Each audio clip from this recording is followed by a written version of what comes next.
Hi, my name's Mark Kickett. I'm a Noongar Wajak Balladong Marman from the state of Western Australia, the southwest, um, and that's what we call my land or my budja. Faith and spirituality, I have a sense that it's always been with me, and it's emerged as I've grown and gone on in life.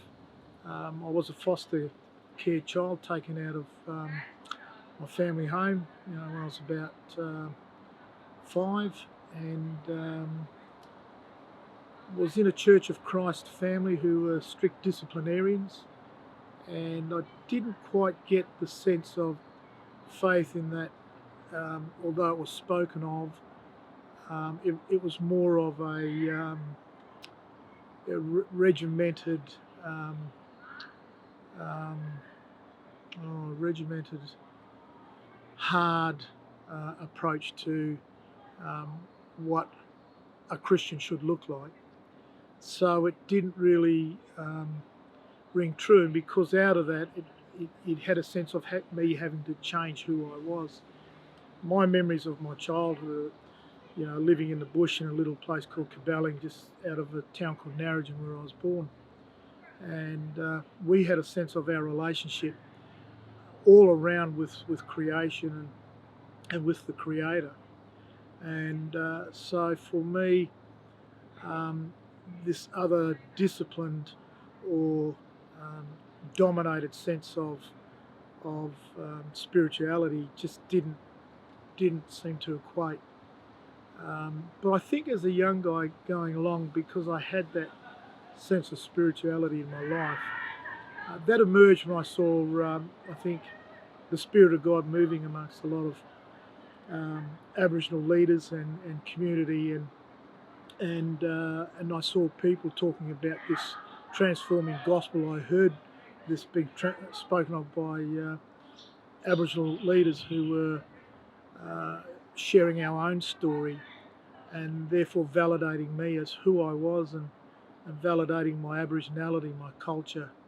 And I think the journey has emerged in my life in the Uniting Church, because prior to that I went through the Baptist College and was ordained a Baptist. But coming into Congress and the Uniting Church has taken my sense of my identity and my spirituality to another level, in that we acknowledge that God was in this country before colonisation.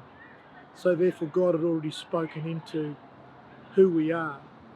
And not only that the Bible tells us that he breathed into man the breath of life. So somewhere in all of our history, God had continued to breathe that and to grow that and to develop that. And so for me, that's validated my own journey. And as we explore where God speaks um, into our own understanding and our own spirituality, it becomes a lot more clearer that me as an Aboriginal person is valued, and valued under the sense of a God who has created everything, and that we are a special part of that plan and purpose. And especially for us as First Nations, who in the wisdom of this Creator God saw fit that we would be the first peoples to set foot in this country and to possess it, to own it, to live in it, but to be part of it. Look, we are really blessed in this land, in this country that we now call Australia, in that we have such an abundance of culture, and the traditional groups that connect right across this country um, have stories.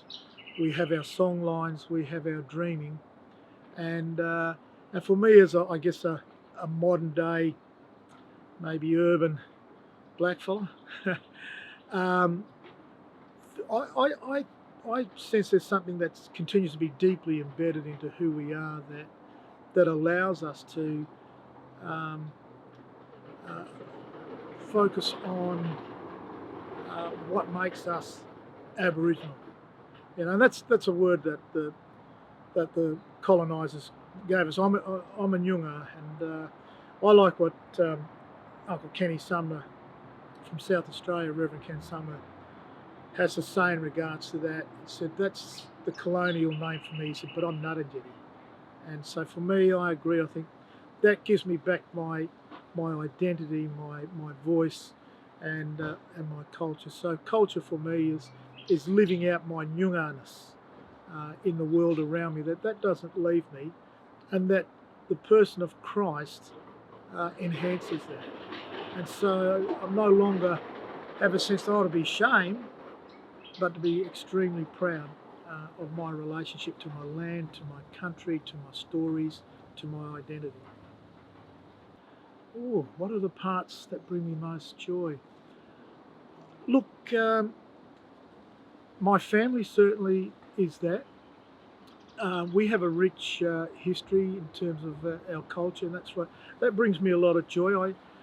Seeing the re-emergence of language, of identity, of respect um, um, to the wider Aboriginal Island community has really been significant. And I also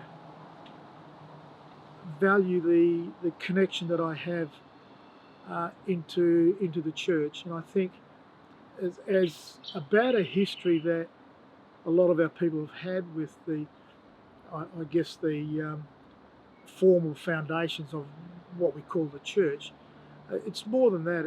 It's more about people who have a spiritual connection and a spiritual relationship.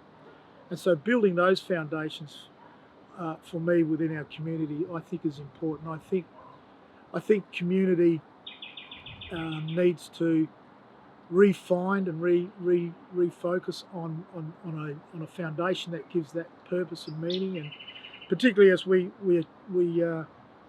challenged on so many sides by the gangster culture, the American culture, and the drugs and everything else that goes with it. I think our young people and us as older generations need to rediscover what makes us uniquely who we are, and to find that connection within our culture and within our spirituality that gives us a confidence about why we approach life and how we go forward, and our own self-determination and our own self-esteem.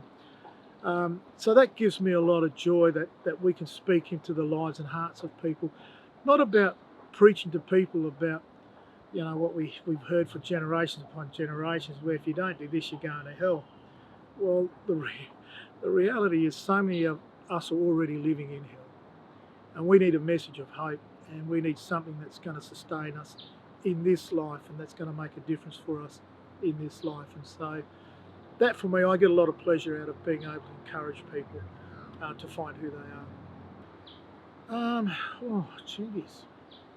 It probably all connects into what I've been saying before, because for me life has been a journey, and you start off as a young person with all these aspirations. You ask as a kid, what do you want to be when you grow up? And I remember saying to the foster carers, they asked me the same question. I said, I want to be a test cricketer, and I love cricket, but I love my Aussie rules, and I've actually grown to love rugby league too, oddly enough. But life changes in a journey, and I used to play in the WAFL, at the under-18s and reserves level. Played with some great players, but I had my neck broken in a game, fractured right down the back, and I was laid up in hospital for a good month and maybe more in terms of rehabilitation and stuff. And it changes your perspective on life, and so you learn so many things that as you get a bit older, you're able to speak into other people's lives.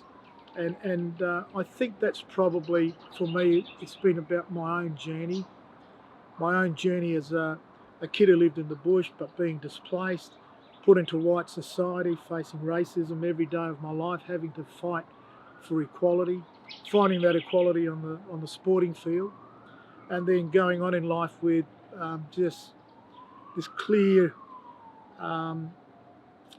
disrespect and belittlement of First Nations people that seems to exist within the psyche of this country, and I think it still continues to exist today, in spite of all the great strides we have made. So we've got a lot of work to do.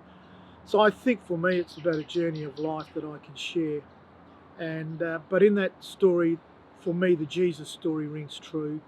The person of Jesus rings true for me, and I have a sense that my relationship with Christ enhances who I am, and that's the story that I can bring into the lives of others. Look, we'd love to see in Australia a nation where our people have their rightful place within the structure of this country. So certainly having a voice in Parliament, and the recognition that the Constitution can give. I think we deserve a rightful place to be a people honoured, and the sins of the past, as it were, to be dealt with. And the sorry day that we have, we want it to be a day of rejoicing and moving forward for us. So I would like to see a new future where, one day, our leaders will move from just being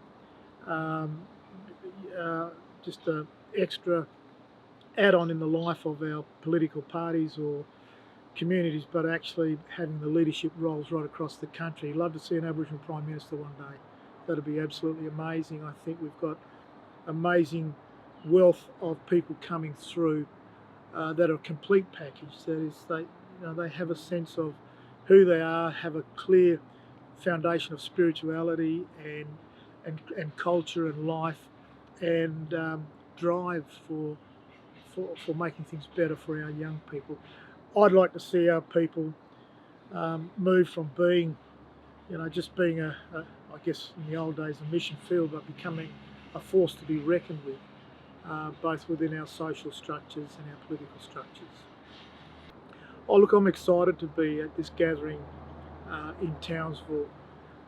From the National Congress perspective, we have a real interest and commitment to working with our regional councils, and this is about that. And I'm so excited to see the support factors, or the support base that has come, from key agencies that are wanting to hear the Congress story, but wanting to be a part of it, wanting to help shape it.